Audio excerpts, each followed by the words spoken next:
Hey guys, in this video we're going to go over how to transfer money from a Chime Credit Builder Card to your spending account. Now, the first thing you need to do is launch up Chime, come to the top left and click on the settings icon, the gear cog, right?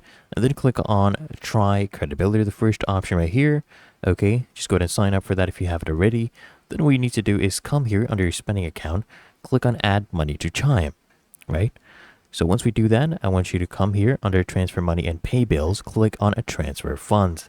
Now here I want you to type in your amount, whatever amount you use your on-screen keyboard, type it in. And then from, you can come here and choose, okay, your Chime Credit Builder Card.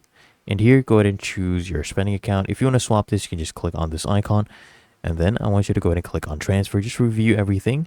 Okay, should be available instantly. Just make sure here it says Chime Credit Builder Card, and here to spending account, and then go ahead and click on confirm transfer.